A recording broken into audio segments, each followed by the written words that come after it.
ओम नमः शिवाय। शिव जी सदा सहाय। ओम नमः शिवाय। गुरु जी सदा सहाय। सारी संगत को मेरा प्यार भरा नमस्कार। मैं गुरु जी की बेटी आपके समक्ष अपना फिर से गुरु जी की कृपा से अपना शुक्राना सत्संग लेकर आई हूँ। आज जैसे कि हनुमान जयंती है, सभी संगत को मेरा हनुमान जयंती मेरी तरफ से हनुमान जयंती की हार्दिक शुभकामनाएं। और गुरु जी ने मुझे कहा था हनुमान जयंती है कल, तो तू गुरुजी का मेरे से कब से मैसेज आ रहा है कि कल 12 अप्रैल को हनुमान जयंती है, तो सुबह हनुमान मंदिर जाकर लड्डू और गुड़ और चना दिखाना, फिर चना चढ़ाना और उसी गुड़ चना और लड्डू को बाहर खुद मत खाना, बाहर जाके छोटे बच्चों को बांट देना। तो गुरुजी की आज्ञा के अनुसार आज मैंने सुबह वैसे ही किया। लेकिन संगत जी, मेरे मन में एक डाउट था। मेरे फादर इन लॉ की चाची एक्सपायर हो चुकी हैं, अभी उनको 13 दिन नहीं हुए। तो जैसे कि मेरे मदर इन लॉ ने कहा था अभी आपको जोत नहीं जलानी, जैसे सूतक पातक में होता है, तो मैं जोत तो नहीं जला रही। लेकिन मेरे को गुरुजी की आज्ञा थी कि तुझे मंदिर जाकर ये करना है।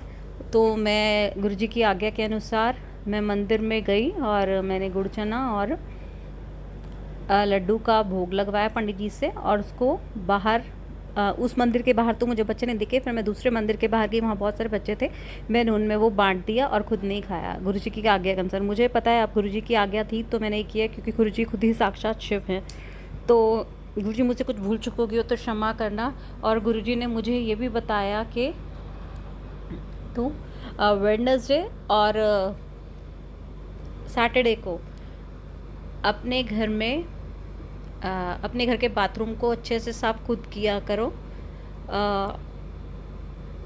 और गुरुजी ने कहा कि फ्राइडे को एक दिए में एक छोटी इलायची, हल्की सी दालचीनी और कपूर और लौंग इसको जला दो, और उसके बाद जलने के बाद इसको दिए को घर से बाहर फेंक देना। जलाने के बाद जब जल जाएगा पूरा तो उसकी राख रह जाएगी, उसको घर से बाहर फेंक देना। ये फ्राइडे को करना है। और हर वेडनेसडे और सैटरडे को अपने घर के बाथरूम अच्छे से क्लीन करने हैं, और उसको बिल्कुल भी गीला नहीं छोड़ना। अपने बाथरूम को कभी भी गीला नहीं छोड़ना, क्योंकि गीला होता है तो कर्जे बढ़ते हैं। इसलिए अपने बाथरूम्स को हमेशा एकदम सूखा रखना चाहिए। तो ये गुरुजी की आज्ञा थी, शायद गुरुजी किसी संगत को सुनाना चाह रहे हैं। और गुरुजी ने मुझे बहुत कहा अब तेरे दिन बदल गए हैं, बस तेरे शुक्राना करने की देर है। तो अनंतम शुक्राना गुरुजी। और गुरुजी ने मुझे कहा तू अपने बच्चों की चिंता मत कर, तेरे बच्चों के सिर पे हमेशा सदा हाथ है। तो अनंतम शुक्राना गुरुजी। और गुरुजी ने मुझे ऐसे कहा है कि अब तेरा समय पलटने वाला है, तू बस शुक्राना कर और घबरा मत। तो अनंतम शुक्राना। और मुझे गुरुजी ने मैसेज सुनवाए। कल से परसों से मेरे पैरों में बहुत जलन हो रही है, और पैरों की तो थाई से लेके नी से लेके एंकल तक मेरे को ऐसे दर्द सा हो रहा है, अजीब सा। मुझे पहले भी गुरुजी ने बताया था कि तेरा कोलेस्ट्रॉल हाई हो जाता है। और गुरुजी की आज्ञा के अनुसार गुरुजी ने मुझे कहा था कि अर्जुन की छाल का तो काढ़ा पिया कर। 3 महीने तो मैंने काढ़ा पिया, मतलब हफ्ते में 2-3 बार। उसके बाद गुरुजी कहते तू चाय के अंदर अर्जुन की छाल लिया कर। तो मैं रेगुलर गुरुजी को भी भोग लगाती हूँ, उसी के अंदर हल्की सी अर्जुन की छाल डालकर मैं चाय भी पीती हूँ। लेकिन गुरुजी का मेरे पास अभी मैसेज आ रहा था कि तू सत्संग सुन और कष्ट कटवा, तेरा बीपी हाई हो रहा है, हार्ट अटैक का खतरा आ सकता है, सत्संग सुन के अपना कष्ट कटवा ले। तो मुझे गुरुजी ने इससे रिलेटेड बहुत सारे सत्संग सुनवाए। तो अनंतम शुक्राना गुरुजी। अभी भी मेरे पैर में जलन है और मेरी बॉडी एक हो रहा है। तो गुरुजी ने कहा जो तेरी बॉडी एक हो रहा है वो विटामिन डी की और कैल्शियम की कुछ भारी कमी से हो रहा है। तो सत्संग सुन और मेरा जल प्रसाद पिया कर और चंदन तिलक लगा, जल्दी तुझे फ़र्क दिखेगा। तो अनंतम शुक्राना गुरुजी। और गुरुजी ने कहा था कि जहाँ पे भी तुझे दर्द है वहाँ से मेरा मंत्र जाप करके 7 बार थपकी मार, और अपने दोनों हाथों को रगड़ कर उस जगह की मसाज कर और मंत्र जाप कर, तेरा दर्द ठीक हो जाएगा। तो अनंतम शुक्राना गुरुजी। और गुरुजी ने मुझे इतने दिनों से बहुत घबराहट और एंग्जाइटी हो रही थी, तो गुरुजी ने मुझे इससे रिलेटेड भी सुनवाया। मैं गुरुजी को कहती गुरुजी मुझे पता नहीं अचानक से क्यों घबराहट होने लगी है, एक डर और बेचैनी सी फिर से होने लगी, कोई नेगेटिविटी है क्या। तो गुरुजी का मैसेज आया, गुरुजी ने मुझे सत्संग सुनवाया कि एंग्जाइटी जो तुझे हो रही है वो तेरी विटामिन B12 की कमी की वजह से हो रही है।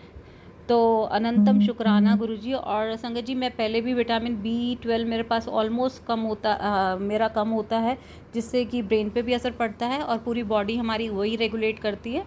और मेरे हाथ पैर कांपते थे और मेरे बीच में आई ब्लिंक करती थी और मेरा सफ़ेद पूरा मतलब पूरी स्किन भी मेरी येलो येलो सी थोड़ी सी हो गई थी। तो मैं डॉक्टर आई स्पेशलिस्ट के पास गई कि मैंने उसको बोला कि मेरी आँख बहुत दिन से फड़क रही है। तो ही सेड कि आप विटामिन B12 का टेस्ट करवाओ। तो उसमें मेरा B12 ही कम था और अब फिर से मुझे शायद ये प्रॉब्लम हो रही थी। तो गुरुजी का मेरे पास, और मुझे इतनी एंग्जाइटी और थी, मुझे लगा कोई नेगेटिविटी आ गई। तो गुरुजी ने कहा कि मेरे होते तुम्हारे घर पे कोई भी काला जादू और नेगेटिविटी नहीं हो सकती है। फिर मैं विटामिन B12 की कमी हो रही है, तो मेरा नियमित रूप से मंत्र जाप कर और जल प्रसाद ले, तेरी सारी बीमारियां मैं धीरे धीरे ख़त्म कर रहा हूँ। और तेरे अंदर एक लाइलाज बीमारी, गुरुजी ने मुझसे शुगर से रिलेटेड भी बहुत सत्संग सुनवाया। गुरुजी ने मुझे एक बार कहा था कि तू नीम के पत्ते ले, 250 ग्राम नीम के पत्ते, 250 ग्राम करेला और 250 ग्राम पुदीना, उसका पेस्ट बनाकर तू अपने पैरों के तलवों पे रगड़, 15-20 मिनट तक रगड़, देख तेरी शुगर 2 दिन में गायब हो जाएगी। संगत जी, मुझे नहीं पता मुझे शुगर है कि नहीं, इससे पहले तो नहीं थी मेरी, लेकिन अब गुरुजी कह रहे हैं तो ज़रूर होगी। और मुझे कुछ ना कुछ अजीब सा फील होता ही रहता है, कभी घबराहट, कभी वॉमिट सी फील, चक्कर आना, थोड़ी थोड़ी देर बाद भूख लगना, तो शायद ये शुगर के ही लक्षण है। तो गुरुजी ने मुझे जैसे कहा, तो मैंने गुरुजी की अनुसार 2-3 हफ्ते पहले किया था ये। और गुरुजी ने मुझे बहुत सारे सत्संग सुनवाए हैं जो शुगर से रिलेटेड थे, कि सत्संग सुन के कष्ट कटवा, एक लाइलाज बीमारी है और जो तेरे शरीर के अंदर घर करे, उसी की वजह से तेरी किडनी पे भी इफेक्ट है, लीवर पे भी इफेक्ट है, जो सत्संग सुन के कष्ट कटवा ले। तो गुरुजी ने मुझे वो भी कष्ट बहुत सारे सत्संग सुनवाए और गुरुजी ने मुझे अपना लंगर प्रसाद भी करवाया। और गुरुजी ने मुझे इस बीच अपने बड़े मंदिर भी बुलाया था। और गुरुजी, मेरी इच्छा है फिर से आने की, तो गुरुजी प्लीज़ मुझे बुलवाओ बड़े मंदिर। और गुरुजी ने मुझे इतने सारे सत्संग सुनवाए मेरे हस्बैंड के हार्ट से रिलेटेड और एक्सीडेंट से रिलेटेड भी। तो गुरुजी ने मुझे कल एक सत्संग सुनवाया कि अपने पति की हार्ट की गति धीमी ना हो जाए, उससे बहुत बड़ा खतरा हो सकता है। तो सत्संग सुन के कष्ट कटवा। तो अनंतम शुक्राना गुरुजी, अनंतम शुक्राना, आपने मुझे सत्संग सुनवा के मेरे पति के कष्ट कटवाए। और गुरुजी ने अभी मुझे एक सत्संग सुनवाया जिसमें था कि तू ये सत्संग सुन कि तेरे पति को बहुत बड़े कैंसर होने का खतरा है। 80% कष्ट तो मैंने तुम्हारा काट दिया और 20% तो कष्ट अपने पति का ये सत्संग सुन के कष्ट कटवा ले, नहीं तो तेरे पूरे परिवार पे बन आएगी, फिर मत पछताइयो। तो गुरुजी ने मुझे सत्संग सुनवाया जिसमें यही था, एक अंकल जी के हार्ट में प्रॉब्लम होती है, वो उनको कोई बड़े मंदिर का बताता है, वो वहाँ पर जल प्रसाद करते ही उनको 3 बार स्टंट डल चुके होते हैं और उसके बाद लास्ट होता है और सब कहते हैं कि भाई अब इनके ऑपरेशन करना पड़ेगा, इसके बाद बचने की कोई उम्मीद नहीं है। लेकिन वहाँ से कोई उनको गुरुजी के वहाँ का जल प्रसाद देता है और उनमें उनको ऑपरेशन की भी नीड नहीं पड़ती है। तो ये होती है गुरुजी के जल प्रसाद की महिमा। तो गुरुजी ने कहा था ये सत्संग सुन के कष्ट कटवा तो अनंतम शुक्राना गुरुजी। गुरुजी ने मुझे बहुत सारे सत्संग एक्सीडेंट से रिलेटेड भी सुनवाए कि तेरे बच्चे और तेरे परिवार पे बहुत बड़ा संकट है। और मैंने वो सत्संग सुना और उसमें था कि एक आंटी जी किसी रामलीला में जाती हैं और वहाँ पे रामलीला देखती हैं। तो वहाँ पे वो बैठी होती हैं, तो अचानक से क्या होता है, वहाँ पे जो खंभे लगे होते हैं जिसके ऊपर लाइट्स होती है, वो अचानक से हल्की सी बूंदाबांदी होती है, आंधी आती है, तो वो क्या होता है, वो खंभे की लाइट उनके ऊपर आकर गिरती है और सबको चोट आती है। और उनको सुनने में आता है, भगदड़ मच जाती है, सारे अपने घर जाते हैं और सुनने में आता है बहुत लोगों की मतलब डेथ भी हो गई और गुरुजी की कृपा से उनके ऊपर खरोच तक नहीं आती है। तो ये है गुरुजी का चमत्कार। और वो आंटी जी सत्संग भी सुनती थी। तो अनंतम शुक्राना, आपने कहा था तेरे बच्चे पे भारी है और आपने मुझे गुरुजी जैसे कहा है कि तू आपने सत्संग सुनवाया था कि तेरी रीढ़ की हड्डी में ऑपरेशन होने का खतरा है, तू कहीं देखकर आजकल देखकर चलियो, कहीं पर भी तू फिसल सकती है, मैं तुझे पहले ही आगाह कर रहा हूँ, सावधान कर रहा हूँ। और गिरने से तेरी रीढ़ की ही पट्टी पे इफेक्ट पड़ेगा और तेरे को ऑपरेशन की नौबत आ जाती, इसलिए मैं तुझे पहले सावधान कर रहा हूँ, सत्संग सुन के कष्ट कटवा।